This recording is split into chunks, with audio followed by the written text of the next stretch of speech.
Uuga-uga ang majority at minority bloc ng Senado sa ngayon. 13 ang miyembro ng majority, 11 ang minority. Yun nga lang, si Senator Jinggoy Estrada na may kaso ngayon sa Sandigan Bayan, posibleng makulong.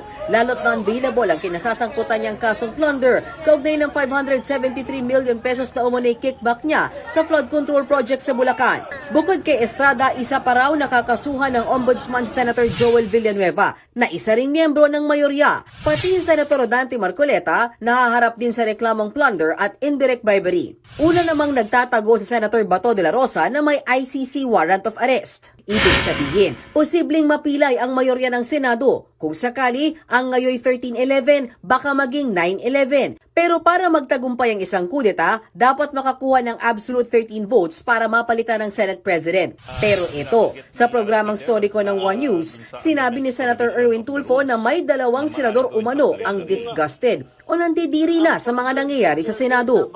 Dalawa sa kanila na probably after what happened talagang medyo disgusted din naman, hindi sila makapaniwala. So probably these two, probably we can talk to them over the weekend. Pero still no assurance kung sasama sila. Kung sino ang mga yan, hindi na muna pinangalanan ni Tulfo. Pero ikinwento rin niya na matapos silang mag-walkout sa plenaryo, nakausap nila si Senate President Pro Tempore Loren Legarda. In fairness, si Senator Loren, yung pro tempore nila went up to our room kasi Nix invited her. Pero wala lang, kwentuhan. Tapos biro-biro, sama ka na sa amin. Lord said, no. Sabi niya nga, may mga things pa that I have to resolve or something to that effect. Si Legarda, isa sa bumaliktad para ikudita si dating Senate President Tito Soto. Pero pag-ilinaw ng senadora, magkakaibigan pa rin sila kahit na nasa magkaibang grupo na. Naniniwala si Senator Tulfo na matindi ang tama sa imahe ng Senado ng mga kaguluhan sa institusyon.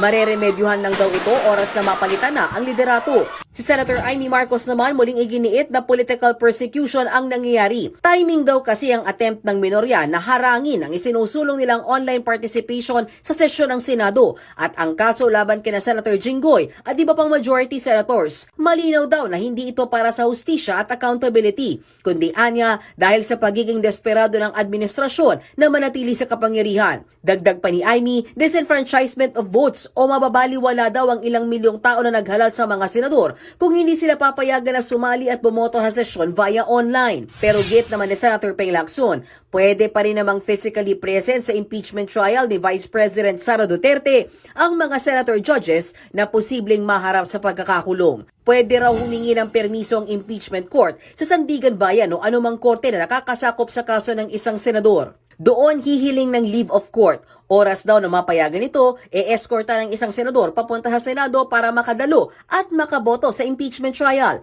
Muling iginiit ni Senator Lacson, hindi pwede ang work from jail. Ang online participation ay para lang daw sa mga pagkakataong may force majeure at national emergencies. Uuga-uga ang majority at minority bloc ng Senado sa ngayon. 13 ang miyembro ng majority, 11 ang minority. Yun nga lang, si Senator Jinggoy Estrada na may kaso ngayon sa Sandigan Bayan, posibleng makulong. Lalo't non-bailable ang kinasasangkutan niyang kasong plunder kaugnay ng 573 million pesos na umunay kickback niya sa flood control project sa Bulacan. Bukod kay Estrada, isa pa raw nakakasuhan ng Ombudsman Senator Joel Villanueva na isa ring miyembro ng mayorya. Pati si Senator Rodante Marcoleta nahaharap din sa reklamong plunder at indirect bribery.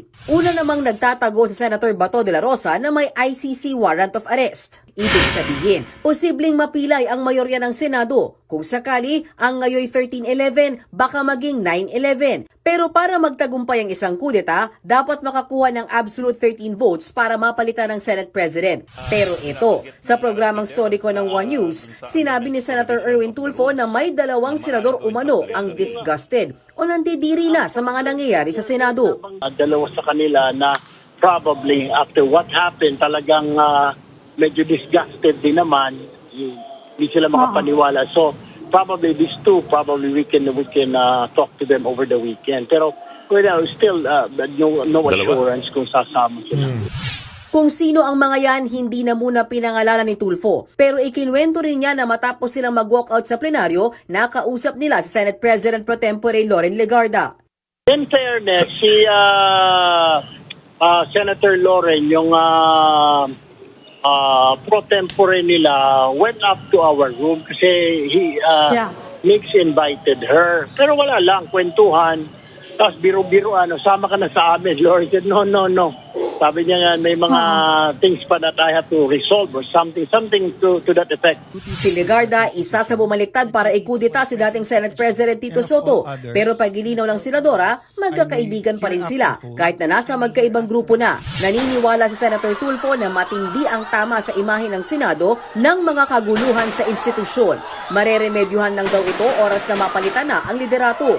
Si Senator Amy Marcos naman muling iginiit na political persecution ang nangyayari. Timing daw kasi ang attempt ng minorya na harangin ang isinusulong nilang online participation sa sesyon ng Senado at ang kaso laban kina Senator Jinggoy at iba pang majority senators. Malinaw daw na hindi ito para sa hustisya at accountability, kundi anya dahil sa pagiging desperado ng administrasyon na manatili sa kapangyarihan. Dagdag pa ni Amy, disenfranchisement of votes o mababaliwala daw ang ilang milyong tao na naghalal sa mga senador kung hindi sila papayagan na sumali at bumoto sa sesyon via online. Pero git naman ni Senator Peng Lacson, pwede pa rin namang physically present sa impeachment trial ni Vice President Sara Duterte ang mga senator judges na posibleng maharap sa pagkakakulong. Pwede raw humingi ng permiso ang impeachment court sa Sandigan Bayan o anumang korte na nakakasakop sa kaso ng isang senador. Doon hihiling ng leave of court. Oras daw na mapayagan ito, e-escorta ng isang senador papunta sa Senado para makadalo at makaboto sa impeachment trial. Muling iginiit ni Senator Lacson, hindi pwede ang work from jail. Ang online participation ay para lang daw sa mga pagkakataong may force majeure at national emergencies. Uuga-uga ang majority at minority bloc ng Senado sa ngayon. 13 ang miyembro ng majority, 11 ang minority. Yun nga lang, si Senator Jinggoy Estrada na may kaso ngayon sa Sandigan Bayan, posibleng makulong. Lalo't non-bailable ang kinasasangkutan niyang kasong plunder, kaugnay ng 573 million pesos na umunay kickback niya sa flood control project sa Bulacan. Bukod kay Estrada, isa pa raw nakakasuhan ng Ombudsman Senator Joel Villanueva na isa ring miyembro ng mayorya. Pati si Senator Rodante Marcoleta nahaharap din sa reklamong plunder at indirect bribery. Una namang nagtatago si Senator Bato de la Rosa na may ICC warrant of arrest. Ibig sabihin, posibleng mapilay ang mayorya ng Senado. Kung sakali, ang ngayoy 13-11, baka maging 9-11. Pero para magtagumpay ang isang kudeta, dapat makakuha ng absolute 13 votes para mapalitan ng Senate President. Pero ito, sa programang Story Ko ng One News, sinabi ni Senator Erwin Tulfo na may dalawang senador umano ang disgusted o nandidiri na sa mga nangyayari sa Senado. Dalawa sa kanila na probably after what happened talagang medyo disgusted din naman, hindi sila makapaniwala. So probably these two, probably we can talk to them over the weekend. Pero still no assurance kung sasama sila. Kung sino ang mga yan, hindi na muna pinangalanan ni Tulfo. Pero ikinwento rin niya na matapos silang mag-walkout sa plenaryo, nakausap nila si Senate President Pro Tempore Loren Legarda. In fairness, si Senator Loren, yung pro tempore nila, went up to our room kasi Nix invited her. Pero wala lang, kwentuhan. Tapos biro-biro, sama ka na sa amin. Lord said, no. Sabi niya nga, may mga things pa that I have to resolve or something to that effect. Si Legarda, isa sa bumaliktad para ikudita si dating Senate President Tito Soto.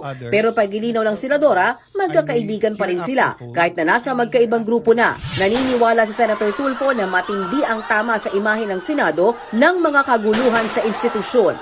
Mareremedyohan lang daw ito oras na mapalitan na ang liderato. Si Senator Amy Marcos naman muling iginiit na political persecution ang nangyayari. Timing daw kasi ang attempt ng minorya na harangin ang isinusulong nilang online participation sa sesyon ng Senado at ang kaso laban kina Senator Jinggoy at iba pang majority senators. Malinaw daw na hindi ito para sa hustisya at accountability, kundi anya dahil sa pagiging desperado ng administrasyon na manatili sa kapangyarihan. Dagdag pa ni Amy, disenfranchisement of votes o mababaliwala daw ang ilang milyong tao na naghalal sa mga senador kung hindi sila papayagan na sumali at bumoto sa sesyon via online. Pero git naman ni Senator Ping Lacson. Pwede pa rin namang physically present sa impeachment trial ni Vice President Sara Duterte ang mga senator judges na posibleng maharap sa pagkakakulong. Pwede raw humingi ng permiso ang impeachment court sa Sandigan Bayan o anumang korte na nakakasakop sa kaso ng isang senador. Doon hihiling ng leave of court. Oras daw na mapayagan ito, e-escorta ng isang senador papunta sa Senado para makadalo at makaboto sa impeachment trial.